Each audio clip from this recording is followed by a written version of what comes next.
Bueno, la segunda parte mejor dicho, la tercera parte de la clase, para ir finalizando lo que es un artículo científico, vamos a dar discusión, conclusión y parte de lo que es título y abstracto o resumen. Bien, en la discusión, como figura en el dibujito, en realidad es una discusión con uno mismo, ¿sí? Lo que uno intenta hacer es, a partir de los resultados observados, discutir o contrastarlo con lo que hay en la literatura, ¿sí?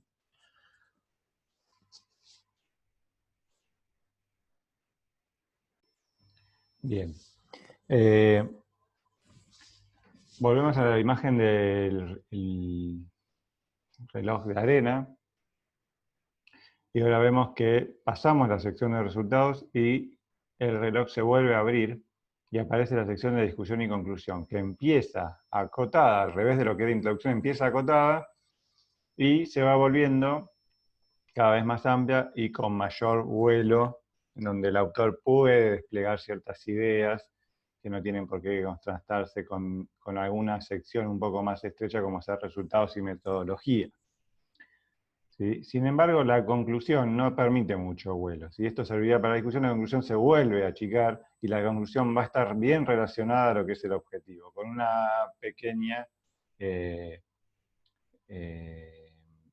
como sentencia en lo que va a venir o para qué puede llegar a servir este estudio. Bueno. Tips para una linda discusión, ¿sí? Linda lo puse entre comillas porque como la discusión es un poco más laxa, es importante que sea linda, que sea atrapante para el lector, para que justamente el lector haga como un cierre de la investigación y tenga una breve revisión de qué es lo que se habla acerca de este tema en otras investigaciones, ¿sí?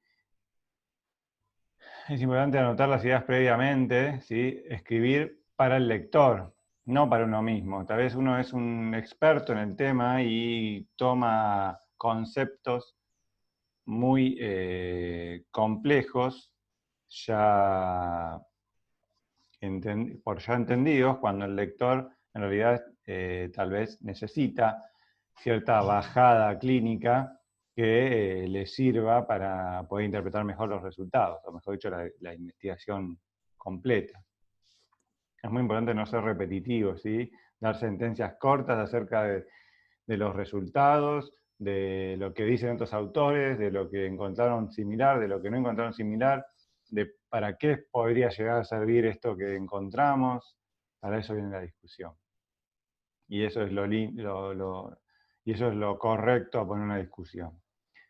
Dar explicación y justificar nuestras ideas. Siempre que uno afirma algo o encuentra algo nuevo, darle una explicación, una vuelta, una traslación clínica de eso investigativo a la utilización clínica o a la posible utilización clínica, y de hecho es una buena práctica de redacción utilizar el término potencial, ¿sí?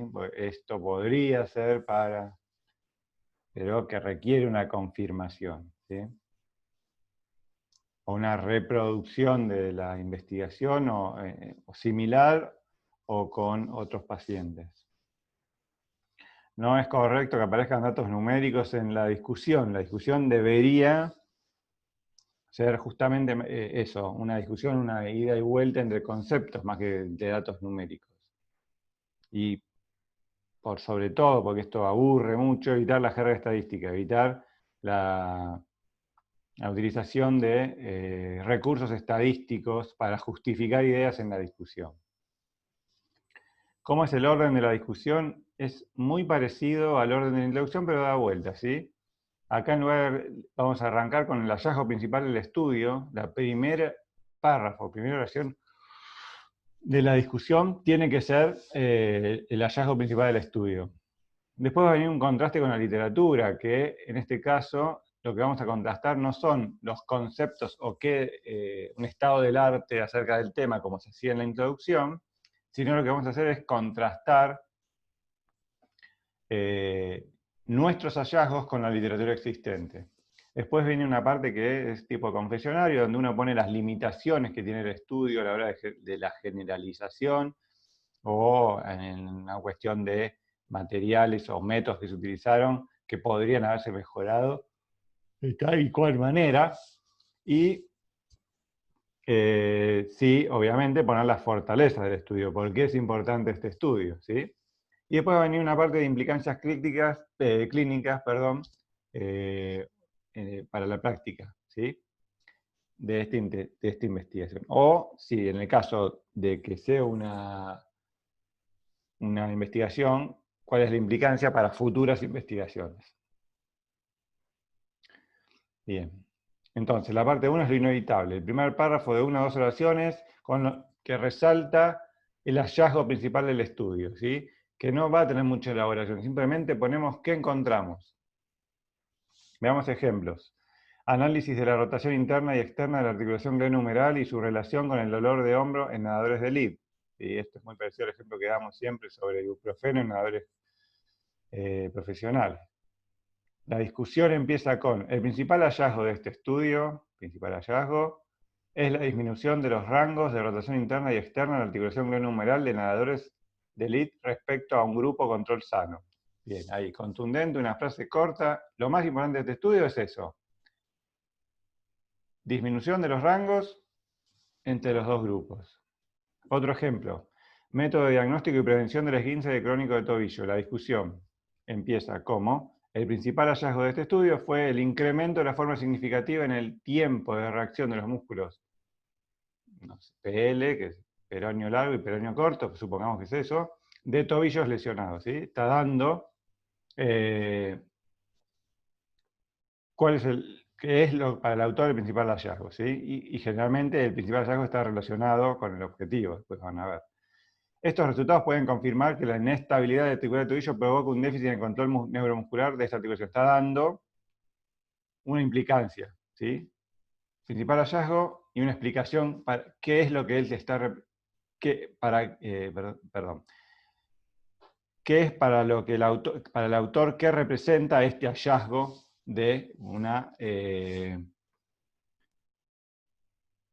un incremento en el tiempo de reacción de los músculos, ¿sí?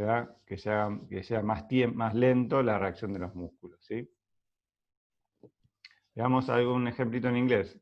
Efecto de la presión de soporte versus la pieza de tubo en T, el tubo en T, como estrategia de ventilación espontánea en una prueba de respiración espontánea para desvincular al paciente de la ventilación mecánica.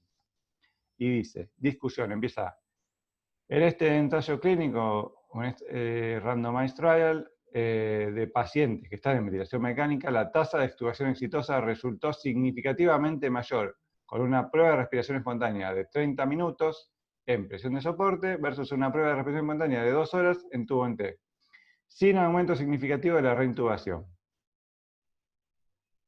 Esta tasa mayor estuvo relacionada a los pacientes extubados después de la prueba de respiración espontánea en soporte, sugiriendo que y ahí da una explicación clínica de la prueba de respiración espontánea en PCB es menos demandante y permite a los pacientes críticamente enfermos demostrar su habilidad para mantener respiración. O sea, resultado principal del estudio, la prueba de respiración espontánea en un modo que en el otro es igual de exitosa o mayor exitosa y no tuvo una reintubación mayor. Otro ejemplo, impacto del ejercicio, la selección de ejercicios en la activación del músculo de la corva o de músculos isquiotibiales. La traducción. Este estudio revela que los patrones de activación de los músculos isquiotibiales difieren entre ejercicios, ¿sí? Ese es el primer hallazgo. Los hallazgos sugieren que los ejercicios de extensión de cadera son objetivamente más selectivos para el BF, que es la porción larga del bíceps, que el ejercicio nórdico de isquiotibiales que recluta preferentemente al semitendinoso. ¿Sí? O sea, primer oración o primer párrafo de la discusión, no más de una o dos oraciones, principal resultado. Otro ejemplo, sigue igual. Incremento del dolor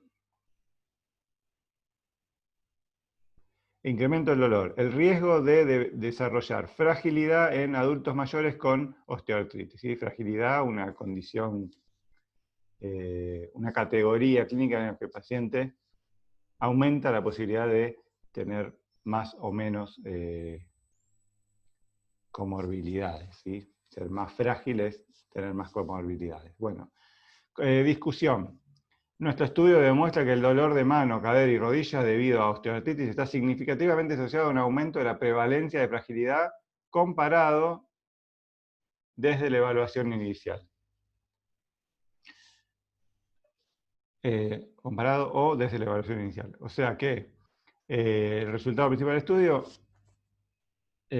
cualquier dolor, o mejor dicho, ese tipo de dolor en mano, cadera, rodilla, en osteoartritis, aumenta la prevalencia de fragilidad, la cantidad de sujetos con fragilidad en esta muestra, ¿sí? Principal resultado. O sea, la discusión, en todos los ejemplos que vimos y en la mayoría de los estudios que vean, empieza con el principal, lo que el autor considera que es el principal resultado de la investigación, ¿sí? Recuérdense cuando vimos la asociación entre las dos en el video anterior, los resultados están relacionados a la discusión y por eso también está ahí relacionado, porque los resultados están relacionados a medidas y métodos, todos tienen cierta coherencia, tienen que tener cierta coherencia entre sí, ¿sí? Los resultados vinculan los materiales y métodos con la discusión, porque discuto resultados y resultados sale de materiales y métodos, ¿sí? ¿Cómo ordeno la discusión? Bueno, primero pongo el principal resultado, lo que yo considero que es el principal resultado de mi estudio, o el principal observación, el principal hallazgo, o la principal comparación de mi estudio. Y tiene que ver, obviamente, con el tipo de objetivo, o el objetivo que me propuse. Generalmente el principal resultado es el objetivo del estudio, o lo que yo quería ver. Bien. Aparte 2, ¿sí? Que es lo creativo. Vienen no más de 2 párrafos, no muy largos, ¿sí? Donde se va a discutir e interpretar los resultados de nuestro trabajo. Bien. Esto está redactado para, ya lo dije en otras clases, para cuando ustedes tenían que hacer un pequeño trabajito o tratar de redactar una serie de casos. Entonces están dados los tips. Pero acá lo importante es que ustedes piensen, que el autor piense qué podría ser interesante comentar sobre nuestros resultados, sobre los resultados del estudio, ¿sí? Poner los resultados, ya que esto es lo más importante, en contexto de otras investigaciones. En esta parte se deben citar otros trabajos y no repetir lo de la introducción, ¿sí? No es conveniente que aparezcan trabajos en la discusión a discutir, pueden aparecer, pero vistos de otra manera, porque en la introducción estaban vistos como esto es lo que se conoce acerca del tema. Y en la discusión es, a partir de los resultados que yo obtuve, bueno, estoy presentando este estudio que obtuvo resultados similares o no, obtuvo resultados diferentes. Entonces, ¿qué interpreto yo de acuerdo a mis resultados? ¿Sí? Para eso sirve contrastar los resultados de otras investigaciones con mi estudio. Y ahí están las dos opciones. Resultados. La opción A es que los resultados son los que esperábamos, relacionarlo con otras investigaciones. Tal autor encontró lo mismo que nosotros, o yo tuve una prevalencia de tanto, al igual que tal autor. La opción B sería que los resultados no eran lo que esperábamos. Entonces ahí tengo que dar una explicación posible, ¿sí? Y después decir, bueno, a mí no me dio lo que esperaba, pero me dio igual que a tal sujeto. Entonces, reafirmando lo que decía tal sujeto, estoy con este tipo de sentencia dentro de la discusión. Veamos ejemplos, ¿sí? Análisis de la relación interna de los nadadores del hilo, que ya vimos, ¿sí? Habíamos visto cómo empezaba con el resultado principal y pone en un momento la discusión. En este estudio la prevalencia de antecedentes de dolor de hombro es del 80%. Y ahí lo contrasta. Muy similar a los resultados encontrados por McMaster et al. O que significa McMaster y colaboradores, ¿sí? Sin embargo, un 47% refiere dolor persistente prevalencia levemente mayor a la encontrada por dicho autor. Probablemente, y ahí hay una explicación, la definición utilizada por McMaster es más estricta, y entonces, más estricta, más específica y menos sensible para diagnosticar hombro doloroso en nadadores. Por eso tiene una prevalencia mayor. ¿Sí? Bien, y sigue. La articulación del rango articular del hombro revela una disminución en todos los rangos articulares, en todos los rangos articulares evaluados en comparación con el grupo control. Esto podría explicarse por los microtraumatismos de repetición en las partes blandas, que en última instancia puede conducir al fracaso de estructuras de soporte. O sea, da una explicación de ese hallazgo. Contrasta y explica. Fíjense, acuérdense lo que habíamos visto en resultados. En resultados no se explica nada, se ponen los resultados. Por ejemplo, 40% de dolor de hombro, rangos de movimiento fueron tal de tal, y acá podés poner, los rangos de movimiento están disminuidos y creemos que es por tal cosa, o podría explicarse por tal cosa. Inclusive puede poner, como está puesto en este estudio, los dolores de tanto, como en el estudio de XX, y esto podría explicarse por tal caso, en este caso por microtraumatismo de repetición. Lo mismo, un montón de datos, acá aparecen valores numéricos que no es lo ideal, pero bueno, lo compara lo que ellos encontraron, promedio del grupo poderoso de Lee fue de 90.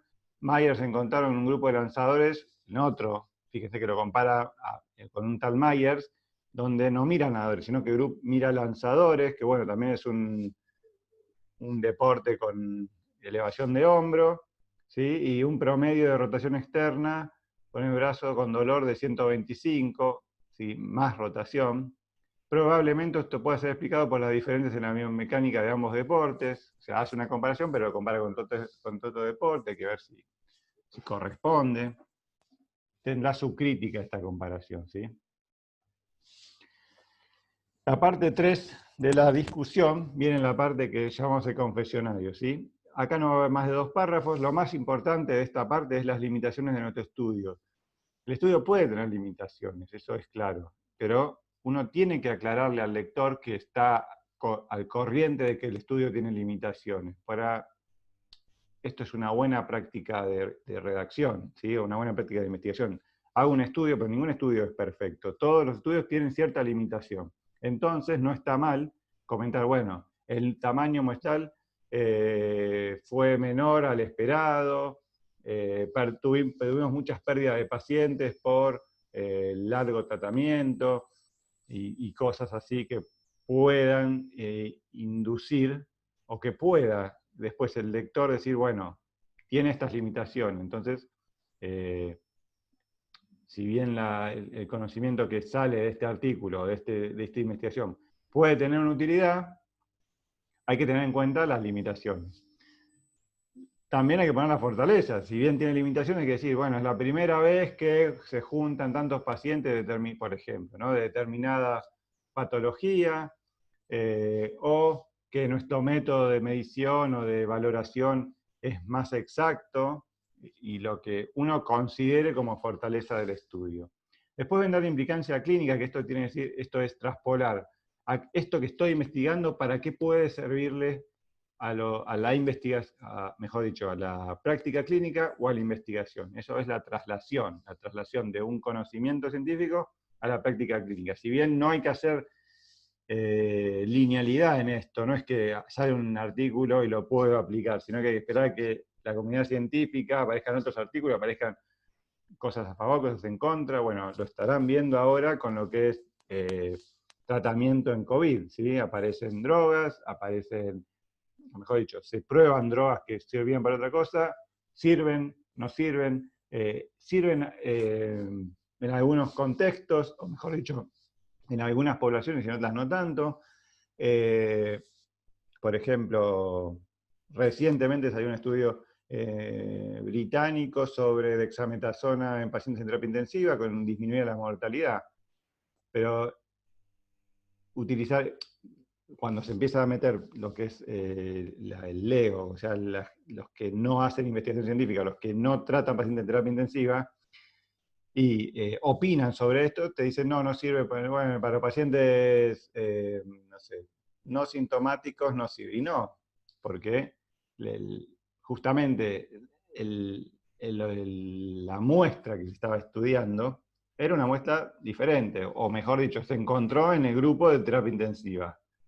Generalizar eso a toda la muestra, a toda la población, es un error, claro, de interpretación. Y de hecho, por un solo estudio, llevar a la práctica clínica una, si bien estamos en un contexto de emergencia sanitaria, entonces cualquier noticia positiva es bien tomada, no es lo correcto llevar a la práctica los resultados de una sola investigación clínica, por esto que estamos hablando, ¿sí? Y bueno, al final la discusión siempre, o mejor dicho, siempre no, pero es deseable para el lector que tenga un final optimista, porque si yo le digo las limitaciones y no le digo para qué me puede servir, o cuáles son las fortalezas, o la implicancia clínica de mi estudio, lo dejo con un sabor amargo al final de la investigación, o de la lectura. Vamos con unos ejemplos sobre el confesionario, ¿sí? Análisis de rotaciones internas y externas, lo mismo que nadadores de elite. Una de las potenciales limitaciones de este estudio fue la población utilizada. Aunque el N, o sea, el número de pacientes, 52 participantes, utilizados en el presente estudio es mayor al utilizado en numerosos estudios previos, fíjense, está dando una limitación, pero lo pone como cierta fortaleza. La N es chica, pero es mayor de lo que hay en el mercado. Y fíjense todas las citas que pone, estos son referencias bibliográficas de otros estudios, ¿sí? O sea, cada uno de estos numeritos es un estudio anterior. De hecho, entre 19 y 22 está marcando que está la cita 19, la 20, la 21 y la 22, se corresponde a estudios previos con n menor, ¿sí? Lo mismo que la 24, la 26, la 28, la 29, la 29, todas esas, son estudios previos con n menores, pero relacionados a esto. Bien, tratamiento del dolor persistente de hombro con inyección subacromial de ácido hialurónico. Y la parte de las limitaciones, o de la parte 3 de la discusión sería, este estudio presenta varias limitaciones que deben ser tenidas en cuenta al analizar sus resultados. La primera y más importante es el bajo tamaño muestral con solo 9 pacientes en cada grupo. En segundo lugar, la última valoración se ha realizado a los 6 meses, se necesitaría un periodo de seguimiento mayor para poder evaluar la eficacia definitiva del tratamiento, o sea, poco tiempo de seguimiento. Por último, no existe mucha información en la literatura sobre la historia natural del síndrome subacromial sin tratamiento y tampoco hemos incluido ningún grupo de pacientes no tratados o tratados con placebo. Por lo que no podemos comparar nuestros resultados con los que serían esperables en la evolución natural, ¿sí? Todo esto son limitaciones del estudio. Una N chica, poco seguimiento y encima que no tiene grupo control, o sea que tal vez no hacer nada, o sea, la evolución natural, también podría haberlo curado. Cuando uno termina de leer esto, dice, bueno, no entiendo para qué leí todo lo que leí, ¿no? Si todas son pálidas. Seguramente el estudio después pondrá sus fortalezas, en que no hay ningún estudio hecho, no sé cuál podría llegar a ser con tantas limitaciones. Otro ejemplo, sensibilización central en el deporte, estudio clínico sobre el dolor musculoesquelético en el rugby. Bueno, se deben reconocer varias limitaciones. Bueno, por lo que futuros estudios, acá está la parte positiva. Futuros estudios podrían relacionar determinadas áreas y patologías deportivas con procesos de sensibilización. Segundo, se incluyeron deportistas con dolor subacromial, un margen muy amplio de proceso doloroso. Sería interesante acotar el tiempo de dolor a márgenes más precisos. Se podría investigar con deportistas de otra disciplina, acomodando posibles soluciones a los problemas que ellos encontraron en su estudio. Y por último, para concluir, este estudios epidemiológicos con un mayor tamaño muestral y un diseño longitudinal son necesarios para formalizar una interpretación generalizada de los resultados. Acá está poniendo lo que habíamos hablado en este párrafo como implicancias de investigación, ¿sí? ¿Cuál sería lo que habría que investigar para seguir esta línea de investigación, ¿sí? Mayores estudios con mayor tamaño muestral y un diseño longitudinal para formalizar una interpretación generalizada de los resultados. Otro ejemplo, método de diagnóstico y prevención del esguince crónico de tobillo. un trabajo orientado a tratamiento o incremento del mecanismo de reflejo mediante ejercicios proprioceptivos y de potenciación de la musculatura responsable de estabilidad articular. Estamos viendo implicancia de la investigación. Disminuiría los valores de tiempo de reacción, reduciendo de esta manera la probabilidad de padecer una lesión. Acá, más que implicancia de investigación, es implicancia clínica. O sea, si yo al paciente lo trato con un trabajo orientado a tratamiento e incremento de mecanismos de reflejo mediante ejercicio proprioceptivo y de potenciación, seguramente le voy a reducir de esta manera la probabilidad de padecer una lesión, ¿sí? Está dando como una implicancia clínica de lo que investigó, de los tiempos en, ¿cómo se llama? De activación muscular. Bien, estudio electromiográfico del tiempo de reactivación de los músculos estabilizadores de tobillo resulta un método eficaz para el diagnóstico. Acá está dando una fortaleza del estudio. Asimismo, este mecanismo de evaluación electromiográfico permitirá realizar un control y seguimiento de las lesiones ligamentosas del tobillo en caso de una mala evolución o simulación de la inestabilidad, ¿sí? Tanto implicancias clínicas como fortaleza. Lo que no hay que hacer en una discusión, y veamos el ejemplo, quién es el autor, ¿sí? Andreu, el autor muy importante. Bien. La discusión está armada como la habíamos planteado, ¿sí? Principal hallazgo, hemos observado que los valores de... Bien, principal hallazgo, después hay toda una discusión, ¿sí? Y después viene, esto es una revisión, en lo que está en verde, revisión de la literatura, van a ver que contrasta con otros autores, si lo leen en detalle. Y después a lo último aparecen limitaciones del estudio, a pesar de las limitaciones aparecen fortalezas, y después aparece una implicancia. Es necesario que estos resultados sean evaluados de manera prospectiva mediante estudios controlados, implicancias investigativas. Y sugerimos que es importante evaluar la seguridad de la decanación, pero considerando que la permanencia inicial de la cánula de la traqueostomía puede producir complicaciones. No solo implicancias clínicas, sino que está dando cuál es la implicancia de permanecer traqueostomizado y por qué es importante valorar estas variables en los pacientes. Pero, ¿por qué es lo que no? Porque es muy larga, ¿sí? Hay mucho, habíamos dicho no más de 2 o 3 párrafos, el lector se pierde con todo esto, se termina aburriendo, y puede ser que abandone la lectura del estudio antes de terminar. También tengamos en cuenta una cosa, ¿sí? No es una novela, son estudios científicos, ¿sí? Si el estudio es largo y tiene materiales y métodos muy largos con muchos resultados, la discusión va a ser larga, porque acordémonos que la discusión discute resultados. Entonces, si hay muchos resultados, va a haber muchos puntos a discutir en la discusión, valga la redundancia. Lo que uno puede evitar es, por ejemplo, cuando está en la parte de contraste con la literatura existente, con otros autores, ya sea a favor o en contra, resumirlo y no poner lo que opina cada autor, sino tratar de resumirlo. Como sea, tratar de hacerla amena para el lector sin dejar de discutir algún resultado. Bien, entonces, para terminar lo que es discusión, ¿sí? La discusión tiene una forma de embudo invertido con las secciones propuestas. Un resumen de los principales hallazgos que se encontró, comparación con otros estudios, fortalezas y limitaciones e implicancias, ¿sí?